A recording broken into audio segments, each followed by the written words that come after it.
Assalamualaikum warahmatullahi wabarakatuh. Salam sejahtera buat Sobat Lin Whitening dimanapun berada. Oke, Bim akan lanjutkan cerita Yechen-nya. Tapi seperti biasa, bantu tekan tombol like dan berkomentar juga. Terima kasih sesudah dan sebelumnya. Terima kasih sudah like, dan yang belum, bantu Mimin untuk tekan tombol like-nya. Lanjut. Bab 1591 sampai bab 1595. Setelah gelap, bandara militer di Damaskus sangat sibuk. Untuk menurunkan 1.000 tentara Wan Longdian di pangkalan Hamid, semua pesawat angkut di Suriah dikerahkan. Selain itu, 2 pesawat kargo segera dipanggil dari penerbangan sipil. Sebanyak 6 pesawat bertanggung jawab untuk melaksanakan misi penerbangan malam ini, dan Chen Zhonglei juga memilih 1.000 elit terkuat dari lebih dari 8.000 tentara Istana Wanlong, dan meminta mereka untuk bersenjata lengkap dan bersiap untuk pendaratan udara pagi hari. Untuk membunuh musuh dengan satu serangan, Chen Zhonglei mengalokasikan semua peralatan kelas atas kepada 1.000 orang ini. Ini termasuk 1 set senjata individu terbaik untuk setiap orang, rompi anti peluru terbaik, helm anti peluru ringan, 1 set peralatan penglihatan malam yang dipasang di kepala, dan beberapa kamera pencitraan termal. Peralatan standar kelas atas semacam ini mahal, dan saluran pembeliannya sangat sedikit, bahkan Istana Wanlong tidak mampu menyediakan 1 set per kapita. Chen Zhonglei merasa karena ini adalah serangan malam, peralatan penglihatan malam hanyalah sebuah artefak. Pada malam hari ketika jarak visual dengan mata telanjang kurang dari 5 meter, tentara dengan peralatan penglihatan malam seperti curang dan memiliki keuntungan yang sangat besar. Dan tentara kita sendiri memiliki peralatan pelindung yang sangat kuat saat bertempur dalam pertempuran jarak dekat.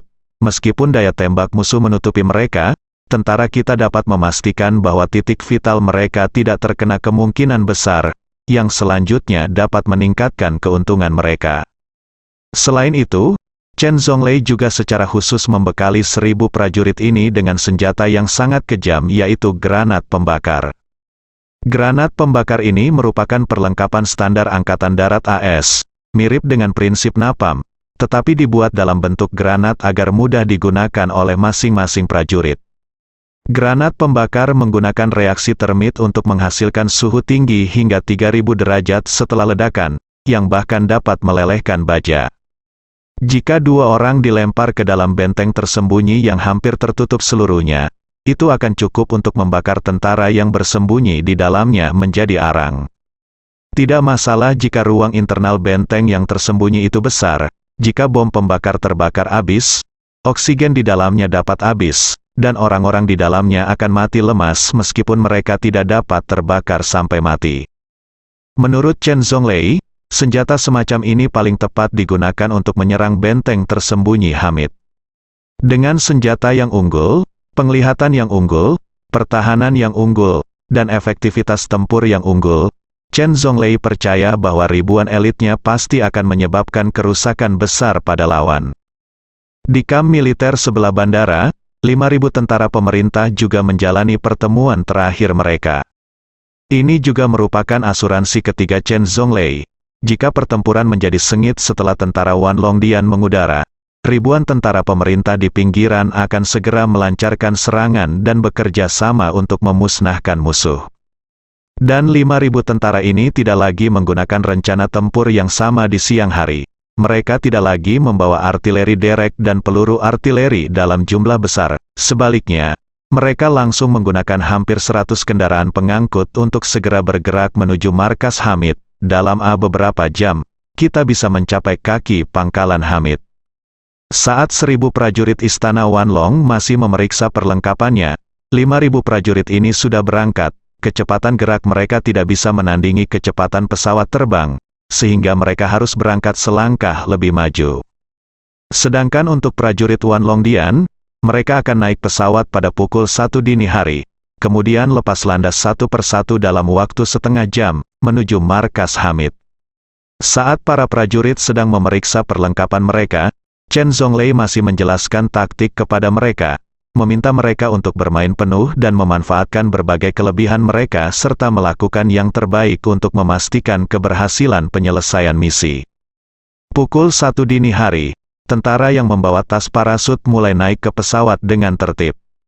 Chen Zhonglei juga secara pribadi menaiki salah satu pesawat angkut militer. Meskipun ia tidak akan memimpin tim terjun payung secara pribadi, ia akan berada di pesawat angkut militer ini dan mengumpulkan situasi pertempuran di medan perang secara real-time melalui peralatan komunikasi di pesawat, sehingga dapat memberikan komando taktis sesegera mungkin ketika tentara membutuhkannya. Selanjutnya, pesawat lepas landas satu demi satu, terbagi menjadi 2 eselon di udara, dan menuju markas Hamid satu demi satu. Pada saat yang sama, 5.000 tentara pemerintah berada kurang dari 40 km dari posisi Hamid.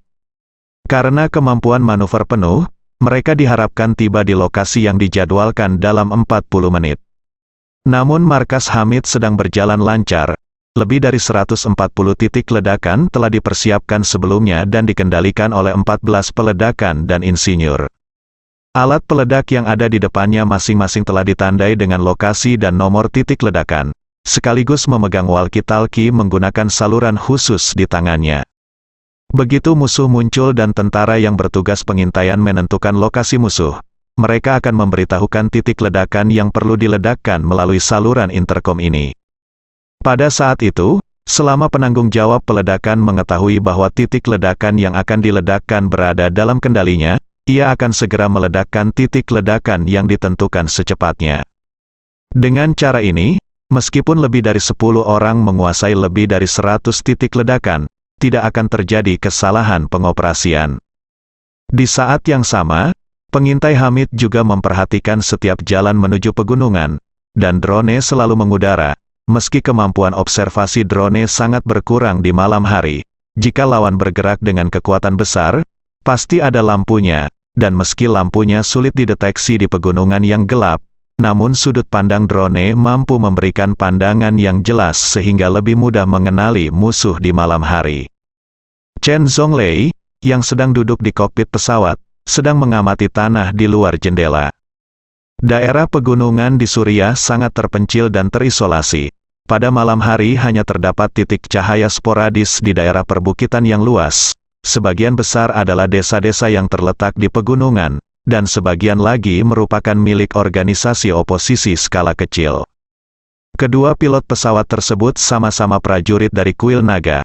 Karena khawatir pilot Angkatan Udara Suriah tidak berpengalaman dalam terbang, Chen Zhonglei mengganti mereka semua dengan orangnya sendiri.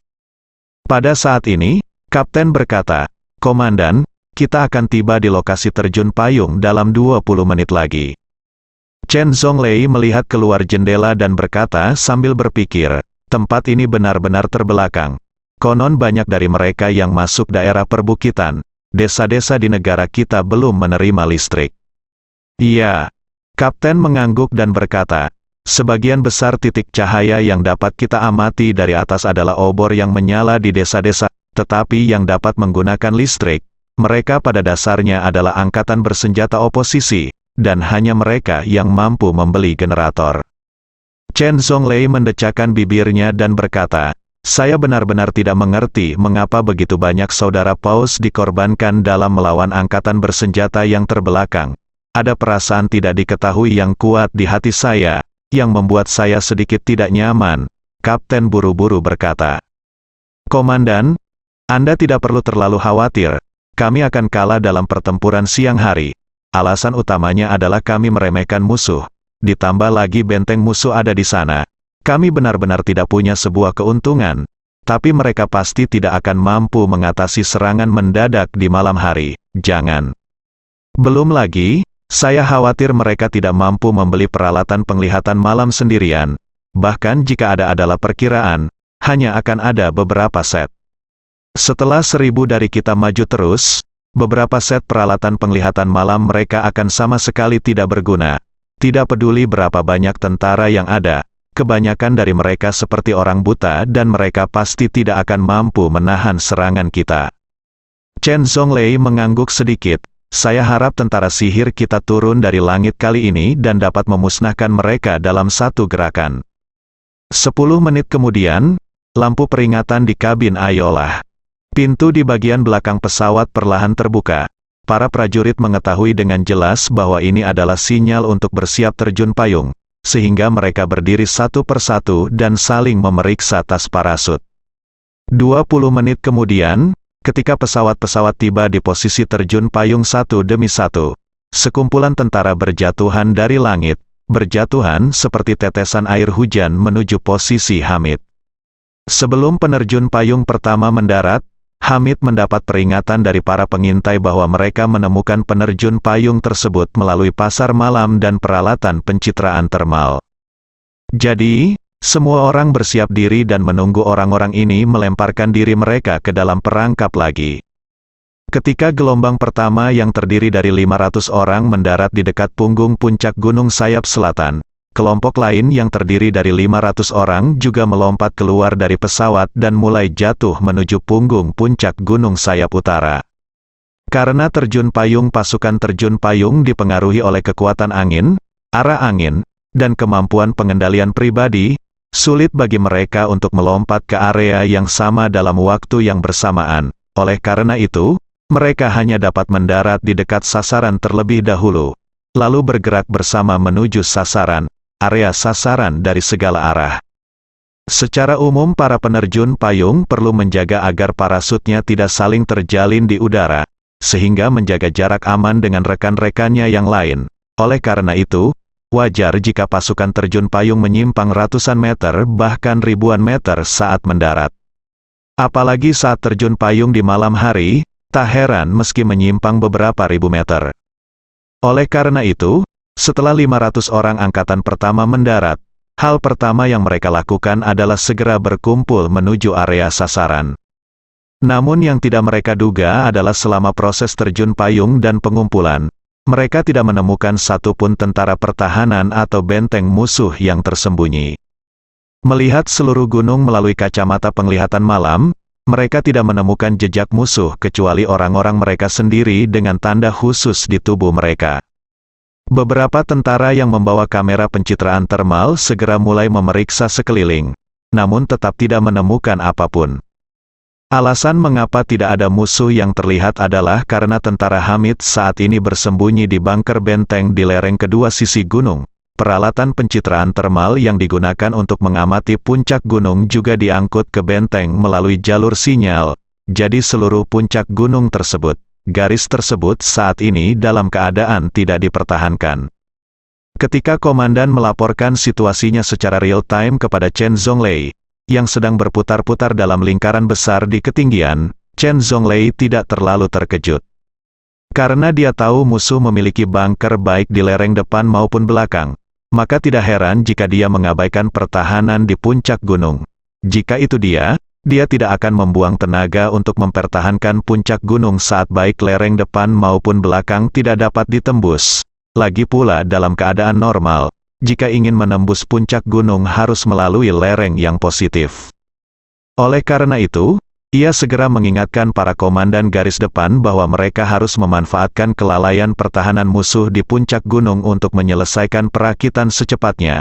Kemudian eselon 1 akan melancarkan serangan mendadak terlebih dahulu, dan eselon kedua akan melancarkan serangan mendadak, ambil kesempatan untuk menggandakan tim dari utara dan langsung memblokir musuh hancur di terowongan. Chen Zhonglei telah mengikuti Wan Pojun hingga saat ini, dan dia telah berjuang dalam banyak pertempuran sulit serupa. Dia sangat memahami kebenaran bahwa ketika membangun benteng tersembunyi, jika salah satu pihak jauh dari benteng, maka pihak lain memiliki keuntungan, tetapi jika pihak tersebut sangat dekat dengan benteng, maka pihak sendiri memiliki keuntungan. Selama Perang Barat Daya, begitu musuh dihadang di lubang telinga kucing, hampir hanya ada satu cara untuk mati. Jika tentara kita memasukkan beberapa granat, lubang telinga kucing bisa menjadi kuburan mereka. Oleh karena itu, Chen Zhonglei sudah yakin bahwa malam ini, suku Hamid akan dimusnahkan sepenuhnya. Eselon 1 yang terdiri dari 500 pasukan terjun payung dengan cepat berkumpul. Mereka mengira infiltrasi mereka sangat berhasil, tetapi mereka tidak tahu bahwa mereka sekarang sepenuhnya terkena pengawasan Hamid. Apalagi yang membuat Hamid heboh, ada 6 titik ledakan yang bisa ditutupi di dekat lokasi mereka berkumpul. Dan titik-titik ledakan itu terkubur dengan bahan peledak berkekuatan tinggi yang dapat meledakkan batu. 20 menit kemudian, prajurit Eselon 1 sudah berkumpul. Pada saat yang sama prajurit Eselon 2 juga telah menyelesaikan pendaratan parasutnya dan mulai berkumpul. Setelah prajurit Eselon 2 hampir berkumpul, Komandan Eselon 1 memerintahkan penyerangan. Mereka berencana untuk langsung menyerang terowongan di lereng depan, membongkar pertahanan musuh sekaligus menarik musuh di lereng sebaliknya, sekaligus menarik musuh yang bersembunyi di beberapa arah lainnya. Saat itu, Eselon 2 akan muncul dari belakang dan langsung membuatkan pangsit untuk lawan. Di saat yang sama, begitu kekuatan pertahanan di lereng depan runtuh, ribuan tentara pemerintah akan segera bergegas. Saat itu angkatan bersenjata Hamid tidak punya tempat untuk melarikan diri. Dalam sistem interkom Aula Wanlong, Komandan Eselon 1 berkata, "Unit kami siap berperang. Mohon konfirmasi situasi perakitan dengan Eselon 2. Suara Komandan Eselon 2 datang dari sistem interkom. Unit kami pada dasarnya telah menyelesaikan perakitannya dan sedang dalam proses konfirmasi peralatan sebelum perang." Komandan Eselon 1 segera berkata, "Unit kami meminta untuk melancarkan serangan. Mohon persetujuan Komandan Chen." Chen Zonglei berkata dengan antusias, "Disetujui, segera melancarkan serangan, bunuh semua tentara mereka di lereng dalam waktu 10 menit, balas dendam saudara kita yang mati." Paus, ya. Komandan Eselon 1 segera berkata dan dengan bangga, "Komandan Chen, tolong yakinlah bahwa kita tidak akan pernah bisa mengharumkan nama Istana Wanlong. Kita harus membalaskan dendam saudara-saudara kita yang sudah mati." "Oke." Chen Zonglei tertawa dan berseru, "Serang segera." Komandan Eselon 1 segera berteriak pada tentara di sekitar dia, perintah diberikan. Semua orang di sini, mulailah menyerang. Begitu dia selesai berbicara, Hamid di dalam terowongan mengertakkan gigi dan berteriak, "Titik ledakan 03, 05, 06, 08, 09, 11 di area B, meledak." Kedua insinyur yang bertanggung jawab di area B segera menggunakan kecepatan tercepat untuk meledakkan titik ledakan yang ditentukan pada detonator. Tepat ketika 500 tentara Eselon 1 Istana Wanlong bersiap untuk bergegas menuju benteng di lereng, ledakan besar tiba-tiba terdengar di sekitar mereka. 3 titik ledakan berada tepat di bawah kaki 500 orang, dan 3 titik ledakan lainnya tersebar di tepian 500 orang tersebut. Pada saat terjadi ledakan, sedikitnya 100 orang terangkat oleh gelombang ledakan. Gelombang ledakan yang kuat melukai 500 orang ini dengan tingkat yang berbeda-beda, dan banyak orang bahkan tewas langsung akibat ledakan tersebut. Yang lebih tragis lagi adalah gelombang ledakan akan mengirimkan pecahan ke seluruh langit untuk membunuh Anda, seperti jarum bunga pir di tengah hujan badai dalam novel seni bela diri, menutupi 500 orang ini ke segala arah. Kekuatan ledakannya sangat dahsyat, didorong oleh gelombang ledakan, setiap pecahan logam memiliki energi potensial yang kuat. Meskipun 500 tentara ini semuanya mengenakan pelindung tubuh dan helm anti peluru, anggota badan, wajah, dan leher mereka semuanya terkena serangan fragmentasi intensif ini. Dalam sekejap, ke-500 prajurit Istana Wanlong, tanpa kecuali, terkena pecahan logam dalam jumlah besar. Beberapa orang yang kurang beruntung trakea atau arterinya terpotong berkeping-keping, dan meninggal sebelum dapat diselamatkan. Mereka yang lebih beruntung, meski tidak terluka parah, wajahnya terkena pecahan peluru dan langsung menjadi buta. Dan paling sering terjadi cedera parah pada anggota badan, terutama bagian tangan dan lengannya yang hampir berlumuran darah dan berdarah. Meskipun sebelumnya mereka sudah terlatih dengan baik, sekarang mereka bahkan tidak bisa memegang senjata. Chen Zonglei mendengar ledakan komunikasi nirkabel dan suara menyakitkan dari prajuritnya yang melolong seperti hantu. Seluruh kulit kepalanya langsung mati rasa dan dia berseru, "Apa yang terjadi? Apa yang terjadi, Bab?" Dua komandan Eselon 1 saat ini buta, dan matanya tertusuk oleh setidaknya 7 atau 8 pecahan logam. Pada saat ini, dia menutup matanya dan menangis tak berdaya. "Komandan Chen, kami disergap." "Apakah kamu terjebak dalam penyergapan?" Ketika Chen Zhonglei mendengar ini, jantungnya berdetak kencang, dan dia berseru, "Apa yang terjadi? Mengapa kamu disergap?" Komandan menjawab. Sambil berteriak, "Itu adalah sebuah penyergapan. Ledakan itu sangat kuat. Ledakan, mereka pasti telah mengubur sejumlah besar bahan peledak terlebih dahulu, dan ledakan tersebut memicu sejumlah besar pecahan. Mataku menjadi buta, dan ada luka di kaki dan tanganku. Tapi sekarang saya tidak tahu lagi seberapa serius lukanya." "Bagaimana ini bisa terjadi?" Chen Zhonglei berseru. "Biarkan orang-orang di sekitar Anda membantu Anda merawatnya." Pada saat ini, suara orang lain datang dari komunikator, menangis. "Komandan Chen, anggota tubuh Kapten Onizuka, setidaknya dihantam oleh puluhan pecahan, tidak ada yang bisa kami lakukan." Chen Zhonglei berteriak, "Setidaknya Anda harus menemukan cara untuk memulihkan penglihatan komandan Anda. Jika tidak, bagaimana dia bisa memerintahkan Anda untuk keluar dari pengepungan?" Pria itu menangis dan menangis, berkata, "Bola mata kiri Kapten Onizuka tertusuk pecahan dan mengeluarkan banyak darah. Mata kanannya terkena batu terbang yang meledak karena kacamata penglihatan malam. Kacamata penglihatan malam mengenai langsung ke rongga mata, dan bola mata telah terjepit sepenuhnya. Aku tidak bisa berbuat apa-apa." Chen Zhonglei merasa sangat sakit ketika mendengar penjelasan pihak lain.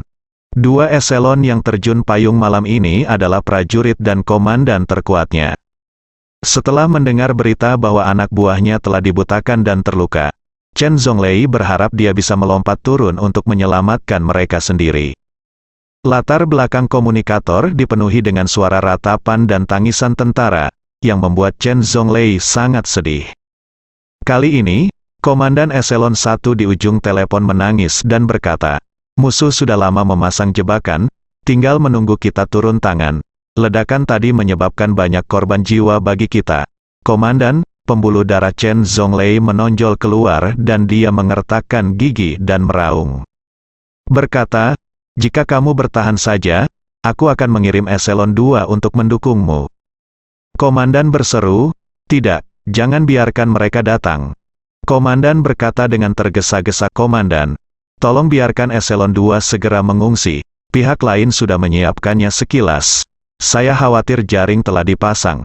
Tim kami terluka parah dan kehabisan tenaga, dan sekarang dipukuli oleh mereka secara terbalik. Hei, tidak mungkin untuk pecah lagi, dan tidak mungkin Eselon 2 menyelamatkan kita. Jadi jangan biarkan Eselon 2 datang dan mati lagi." Chen Zhonglei tidak pernah membayangkan bahwa Komandan Eselon 1 akan sangat pesimis. Dia bergumam pada dirinya sendiri, mungkinkah mereka benar-benar tidak memiliki kesempatan untuk bertahan hidup? Mungkinkah Hamid ini benar-benar mampu sehingga dia dapat memahami semua rencana taktisnya sebelumnya? Chen Zhonglei sangat bingung. Sedikit tahukah mereka bahwa hanya 10 detik setelah Eselon 1 sayap selatan disergap, 8 titik ledakan di puncak gunung di sayap utara juga meledak pada saat yang bersamaan. 500 orang di sayap utara benar-benar tidak beruntung. Seluruh sayap utara gunung ini relatif curam, namun hanya ada satu kawasan yang relatif datar. Siapapun yang diminta memimpin pasti akan memilih kawasan ini untuk berkumpul. Ibarat hanya ada satu pohon di bawah terik matahari, tanpa sadar orang akan mendatangi pohon tersebut untuk menikmati kesejukan dan menghindari panas. Justru karena itulah anak buah Hamid dengan padat mengatur 8 titik ledakan di sini. Ketika orang-orang Eselon 2 sedang berkumpul, ketika mereka mendengar ledakan dari selatan, mereka mengira pasukan saudara di sayap selatanlah yang memulai pertempuran kritis. Mereka hendak berkumpul dan segera mengepung mereka. Tak disangka, anak buah Hamid meledakkan ke-8 titik ledakan di sekitar mereka saat ini. Ledakan yang memekakkan telinga mengguncang seluruh lembah. Fragmen padat yang terbang di seluruh langit memiliki cakupan yang sangat luas, dan cakupan lintas yang padat membuat seekor lalat pun sulit untuk melarikan diri, apalagi tubuh daging dan darah ini. Oleh karena itu, setelah 8 titik ledakan ini diledakkan, lebih dari separuh Eselon 2 langsung terbunuh. Hampir semua sisanya terluka parah dan langsung kehilangan efektivitas tempurnya. Segera setelah itu, Komandan Eselon 2 berteriak ngeri, "Panglima, kami juga disergap." ledakannya sangat dahsyat, kami hampir hilang seluruhnya, semua saudara yang masih hidup terluka parah, ada darah dan anggota tubuh patah di mana-mana. Mendengar ini, seluruh tubuh Chen Zhonglei langsung membeku. Dia tidak pernah membayangkan bahwa sayap utara juga akan diharapkan oleh musuh. Akibatnya, ribuan elit yang dia kirim semuanya direncanakan oleh pihak lain. Dia jelas pergi untuk menyerang lawan secara diam-diam, dan para elit yang dikirim adalah yang paling cocok untuk misi pemenggalan kepala. Mengapa dia terbunuh dan melukai lebih dari setengah dari mereka begitu dia mendarat? Bagaimana musuh merencanakan dan mengatur semua ini sebelumnya? Tepat ketika Chen Zhonglei menjadi sangat ragu-ragu, tentara Hamid melancarkan serangan skala penuh.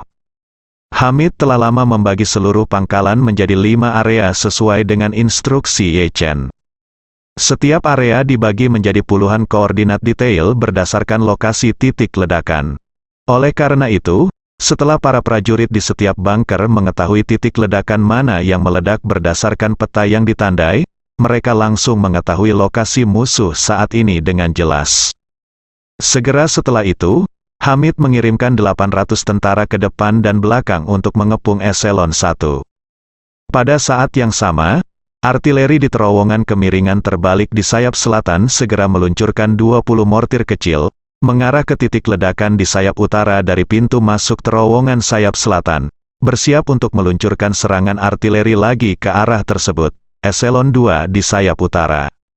Struktur mortirnya sederhana, terus terang, tidak lebih dari laras ramping yang dipasang pada tripod. Senjata jenis ini memiliki jangkauan yang pendek dan daya yang rendah, dibandingkan dengan artileri derek, tidak ada artinya. Namun senjata ini juga mempunyai kelebihan. Keuntungan terbesarnya adalah ia sangat bermanuver dan portabel. Ia dapat bertarung ketika datang dan melarikan diri setelah bertarung. Peluncurannya juga sangat sederhana, cukup sesuaikan sudutnya dan masukkan cangkang dari moncongnya, dan peluru akan langsung menyala. Selama Perang Anti-Jepang, Letnan Jenderal Angkatan Darat Jepang Norihito Abe, yang dikenal sebagai bunga para jenderal terkenal, dibawa pergi dengan mortir oleh seorang artileri muda dari tentara rute ke-8. Justru karena keunggulan inilah mortir ini tidak pernah dihilangkan oleh militer selama beberapa dekade. Pasukan artileri Hamid mengetahui lokasi setiap titik ledakan di sisi utara, jadi mereka melakukan penyesuaian dengan cepat sebelum pengeboman. 1 atau 2 menit kemudian, 20 mortir ini memulai pemboman tanpa henti satu demi satu.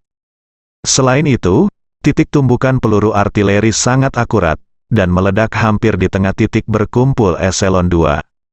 5 juta tentara Istana Naga di eselon kedua juga dibom dengan parah. Sebelum mereka dapat melakukan penyesuaian apapun, mortir padat berjatuhan di sekitar mereka seperti hujan es. Saat ini, puncak bukit di sayap utara telah menjadi api penyucian di bumi. Setelah beberapa kali penembakan, tingkat kematian tentara Wan Longdian di seluruh sayap utara telah melebihi 90%. Orang-orang yang tersisa sudah sekarat saat ini. Tommy, jawab cepat. Chen Zhonglei hampir pingsan. Dia meneriakkan nama Komandan Eselon 2 di sistem komunikasi. Namun, di ujung lain interkom, selain suara tembakan yang keras, bagaimana orang bisa menanggapinya? Komandan Eselon 2, Tommy Johnson dari Inggris, telah terbunuh oleh mortir pada awal penembakan putaran pertama. Chen Zhonglei mendengarkan suara ledakan mortir di komunikator, dan air mata tidak bisa berhenti mengalir di wajahnya. Dia tahu bahwa eselon 2 mungkin tidak berdaya, jadi dia segera berkata kepada Komandan Eselon 1, Onizuka, kamu harus bertahan, jangan menyerah, saya akan membiarkan 5.000 tentara dari pasukan pemerintah melancarkan serangan. Saya akan menyelamatkan Anda apapun yang terjadi. Komandan Eselon 1, Kenta Onitsuka dari Jepang, tertawa sedih dan berkata, Komandan, jangan khawatir, musuh sudah bergegas. Selamat tinggal, Komandan. Segera setelah Onizuka selesai berbicara, suara tembakan keras terdengar di sekelilingnya. Saat ini, meski jumlah penduduk yang hidup masih kurang dari separuh, namun hampir semuanya masih hidup dan masih bisa memegang senjata, bahkan tidak 1/10 dari mereka yang tersisa. Terlebih lagi, meski mereka masih bisa memegang senjata, tubuh mereka juga mengalami kerusakan yang cukup parah akibat ledakan tersebut. Bagaimana mereka masih bisa memiliki efektivitas tempur skala besar saat ini? Terlebih lagi, meskipun prajurit Hamid tidak terlatih, mereka sangat merusak dalam pertempuran. Mereka mengetahui bahwa latihan mereka buruk dan kekuatan mereka tidak mencukupi. Namun, mereka juga mengetahui bahwa lawannya kini adalah seekor harimau yang terluka, sehingga mereka tidak terburu-buru untuk langsung melawan. Sebaliknya, mereka melancarkan berbagai pemadaman api dari jarak jauh. Selain pelurunya yang padat, banyak prajurit dengan senjata yang lebih kuat mulai melemparkan granat secara gila-gilaan ke arah posisi eselon 1, sehingga tidak memberikan kesempatan kepada lawan untuk bertarung dalam jarak dekat.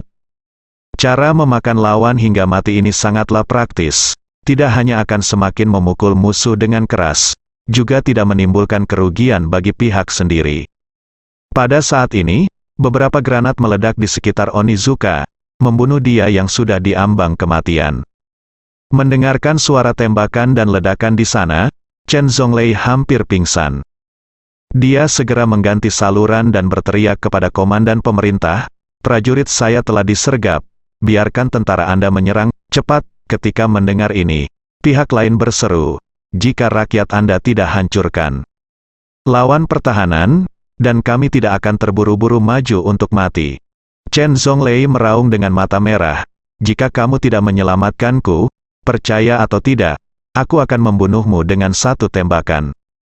Lawan berkata dengan nada menghina, "Karena kamu memiliki kemampuan ini, mengapa kamu tidak menyelamatkan orang-orangmu secara pribadi? Ingin aku menggunakan nyawa orang-orangku untuk membantumu menyelamatkan orang hanyalah sebuah lamunan, kamu." Chen Zhonglei hampir memuntahkan seteguk darah. Tua dan mengumpat dengan gigi terkatup, "Kamu benar-benar tidak sabar, aku akan memprotes atasanmu sekarang, tunggu saja sampai kamu dibawa ke pengadilan militer, aku sakit." Pihak lain tidak peduli untuk menjawabnya dan menutup telepon. Meskipun Chen Zhonglei sangat marah, dia juga tahu di dalam hatinya bahwa sudah terlambat baginya untuk melakukan apapun sekarang. Tidak mungkin dia bisa menyelamatkan saudaranya yang masih hidup. Faktanya, kemungkinan besar tidak ada satupun dari ribuan saudara itu yang masih hidup. Saat ini, teriakan pembunuhan yang datang dari komunikator semakin dekat. Chen Zhonglei tahu bahwa tentara Hamid telah bergegas maju dan memulai sentuhan akhir terakhir. Ini juga membuktikan bahwa semua prajuritnya telah terbunuh dan terluka, dan seluruh pasukan mungkin telah musnah. Kemudian, suara tembakan semakin dekat, dan saat dia bisa mendengar langkah kaki dengan jelas, suara tembakan sudah berhenti sama sekali. Pada saat ini, Chen Zhonglei dengan jelas menyadari bahwa ribuan elit ini telah tewas dalam pertempuran, dan tidak ada yang selamat. Hamid sekali lagi menang, ajaibnya, tidak ada satupun prajuritnya yang menderita korban jiwa kali ini.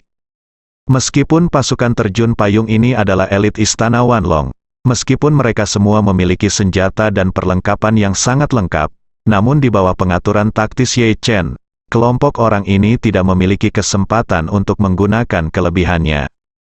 Menghadapi ledakan yang sangat dahsyat, bahkan semburan baja pun tidak dapat menahannya, apalagi tubuh daging dan darah ini. Ketika dia mengetahui bahwa Hamid telah memusnahkan semua musuhnya, dia sangat gembira. Dia secara pribadi pergi ke daerah di mana eselon pertama Istana Wanlong tewas dalam pertempuran, dan melihat tentaranya membersihkan medan perang di bawah cahaya senter yang kuat, dan dia sangat bersemangat. Hari ini, dia bertarung dalam 2 pertarungan berturut-turut dengan kemenangan penuh, yang merupakan puncak hidupnya. Saat dia sedang bersemangat, ajudannya juga datang untuk melaporkan dengan semangat yang sama. "Laporkan kepada komandan, kami telah memanen sejumlah besar senjata dan perlengkapan, serta ratusan pelindung tubuh dan helm anti peluru, semuanya bagus. Saya memperkirakan situasi di sayap utara juga serupa. Pada saat itu, setidaknya 6 hingga 700 atau bahkan 7 hingga 800 set peralatan anti peluru akan berfungsi, diselesaikan. Jika didistribusikan ke garis depan kita prajurit, pasti akan semakin meningkatkan keunggulan kita secara keseluruhan." Hamid berkata dengan semangat, "Bagus sekali, Bagus sekali, setelah 2 pertempuran ini, perlengkapan prajurit kita telah mencapai tingkat yang baru. Wanlong ini tampaknya mereka bukan organisasi tentara bayaran tertinggi, mereka adalah brigade transportasi terkemuka. Ajudan berkata dengan tergesa-gesa, ini belum berakhir. Komandan, 500 orang ini semuanya dilengkapi dengan perangkat penglihatan malam yang dipasang di kepala. Saya baru saja bertanya seseorang untuk memeriksanya setelah beberapa saat. Kebanyakan dari mereka bagus dan dapat digunakan. Dengan kumpulan peralatan penglihatan malam individu ini, efektivitas tempur kita di malam hari juga akan meningkat tajam. Selain itu, ada beberapa pencitra termal. Meskipun mereka rusak, saya beli 3 unit. Tapi masih ada 5 yang bisa digunakan. Kalau bagian dari 3 unit yang rusak itu ditukar, mungkin bisa diperbaharui. Hamid mengertakkan gigi dengan penuh semangat dan menghela nafas. Ceka, ini orang-orang dari Istana Wanlong benar-benar kaya. Setelah mengatakan ini, dia mengerutkan bibirnya dengan sangat meremehkan dan berkata, sialan, bagaimana kamu bisa menggunakannya jika kamu punya uang? Bukankah kamu masih dipukuli sampai berkeping-keping olehku? Ajudan menambahkan dengan cepat, kami juga menyita sejumlah besar granat baru dari mereka kali ini yang belum pernah kami lihat sebelumnya. Granat baru, mendengar ini, Hamid mengerutkan kening dan bertanya, orang macam apa yang datang ke sini? Granat, tunjukkan padaku. Ajudan itu buru-buru menyerahkan granat pembakar Amerika kepada Hamid. Saat Hamid mengambilnya dan melihatnya, ekspresinya tiba-tiba menjadi ngeri. Dia pernah melihat granat pembakar semacam ini sebelumnya. Saat itu, lebih dari selusin rekannya dikepung musuh di dalam gua kecil. Musuh tidak menyerbu masuk, melainkan langsung melemparkan 2 granat tersebut. Hanya dengan 2 pil, puluhan orang di dalamnya dibakar menjadi arang hitam. Dia masih memiliki ketakutan tentang pengalaman itu. Pada saat itu, mereka menyebut senjata itu api setan. Sekarang dia melihat senjata semacam ini, dia masih ketakutan. Kemudian, dia mengertakkan gigi dan mengutuk. Binatang buas di Istana Wanlong ini benar-benar kejam. Mereka ingin menggunakan senjata ini untuk membakar kita hidup-hidup di bunker. Saat dia berkata, dia mengutuk dengan marah, binatang buas ini pantas mati. Kita tidak pernah memprovokasi mereka atau memiliki konflik atau dendam dengan mereka. Tetapi mereka datang ke negara kita dan memburu kita tanpa ampun. Sial, kita benar-benar membunuh mereka semua. Bahkan jika Anda tidak mengerti kebenciannya, ajudan juga berkata dengan marah. Tentara bayaran dari Wanlongdian hanyalah sekelompok sampah tanpa iman dan moralitas. Siapapun yang memberi mereka uang akan menjadi tuan mereka.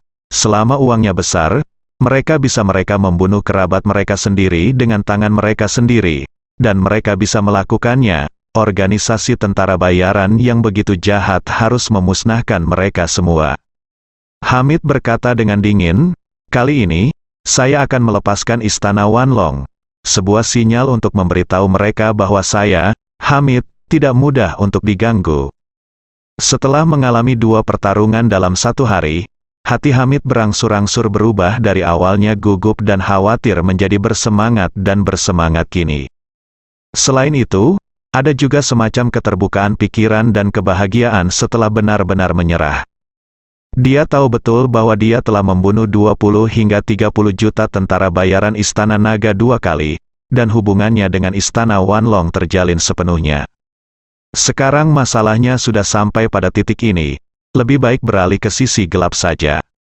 Maka Hamid bertanya kepada ajudannya dengan ekspresi tegas, apakah medan perang sudah dibersihkan?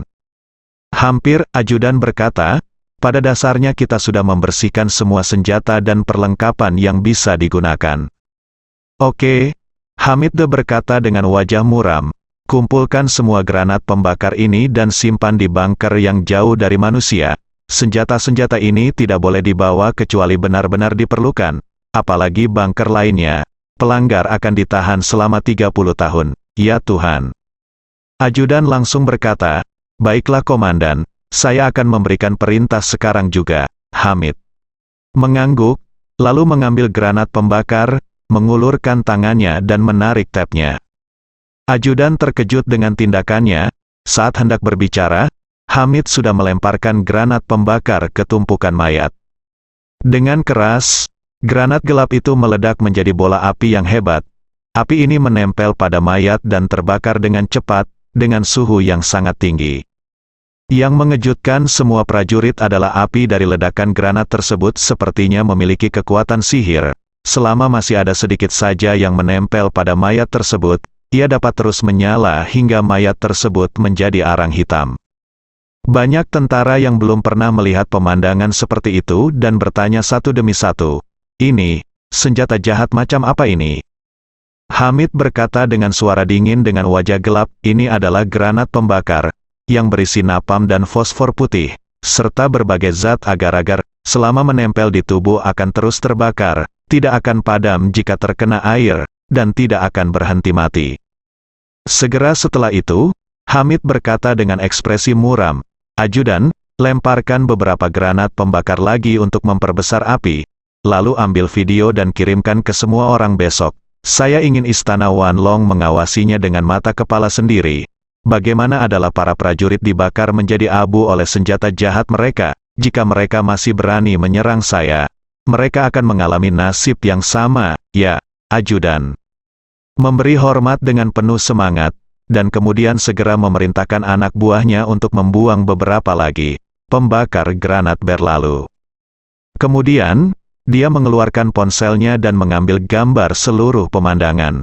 Setelah video diambil, Ajudan memandang Hamid dan memujinya, "Komandan, kecemerlangan dan kehebatan Anda kali ini pasti akan tercatat dalam sejarah. Saya yakin saat fajar besok, semua kubu saudara akan mengetahui hasil gemilang Anda. Setelah itu, aku semua akan sujud padamu." Hamid hanya bisa menghela nafas, "Aku sangat pintar, aku tahu levelku dengan sangat baik. Aku masih hidup sekarang. Itu semua berkat aku, Saudara Ye. Jika bukan karena nasihatnya, kamu dan aku akan dimusnahkan oleh pihak lain. Atau, kita akan terbakar sampai mati di benteng yang kita gali dengan tangan kita sendiri menggunakan granat pembakar." Berbicara tentang ini, Hamid buru-buru berkata, "Kalian segera bersihkan medan perang, lalu kembali ke benteng masing-masing untuk melanjutkan kepolisian. Saya ingin menelepon Saudara Ye, beritahu dia kabar baik." Ajudan dia buru-buru berkata, "Komandan, apakah tidak pantas menelepon selarut ini? Apakah itu akan mempengaruhi istirahat Tuan Ye?" Hamid memarahi, "Saya meminta Anda untuk membaca lebih lanjut ketika Anda tidak ada pekerjaan. Tetapi Anda tidak mau melakukannya. Huaxia dan kami sama sekali tidak berada di zona waktu yang sama. Ini jam 3.30 pagi bagi kami, dan sudah jam 8.30 pagi baginya." Ketika Ye Chen baru saja bangun, dia berpikir bahwa Hamid pasti mengalami pertempuran besar lagi tadi malam, pertempuran yang sulit. Namun, dia tidak mengkhawatirkan Hamid, karena dia tahu bahwa Hamid telah mengerahkan lebih dari 100 titik ledakan di seluruh pangkalan, yang sudah merupakan pertahanan tingkat iblis. Dengan tingkat pertahanan seperti ini, mustahil musuh bisa mengalahkannya. Benar saja, begitu dia selesai sarapan, Hamid menelepon. Begitu panggilan telepon masuk, Hamid berkata dengan penuh semangat, "Saudara Ye, Anda benar-benar luar biasa. Mereka mengirim pasukan terjun payung dalam jumlah besar di malam hari. Jika Anda tidak mengingatkan saya dan memberi saya solusinya, saya akan melakukannya. Sudah mati sekarang, mati." Dengan mengatakan itu, dia melaporkan hasil rincian kemenangannya kepada Ye Chen. Ye Chen terkejut setelah mendengar ini.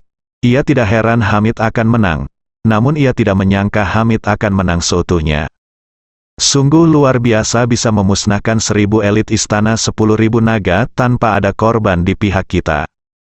Hamid berkata dengan semangat, "Alasan utamanya adalah idemu bagus.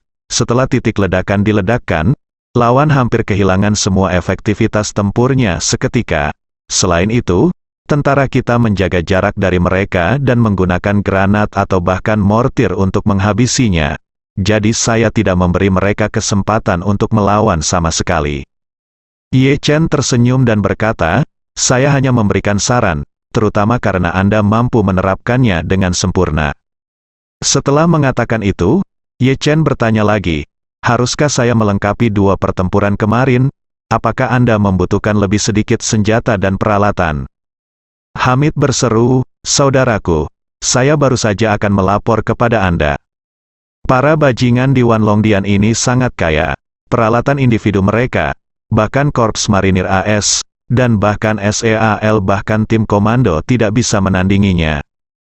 Kali ini saya menyiapkan satu set peralatan lengkap untuk 1 atau 2.000 pasukan khusus. Saya berencana untuk segera membeli sejumlah amunisi standar NATO. Mulai sekarang, semua pasukan langsung saya akan menggunakan senjata standar NATO yang ditangkap kali ini. Kumpulan senjata ini lebih canggih, dan kekuatan serta akurasi tembakannya jauh melebihi senjata buatan Rusia.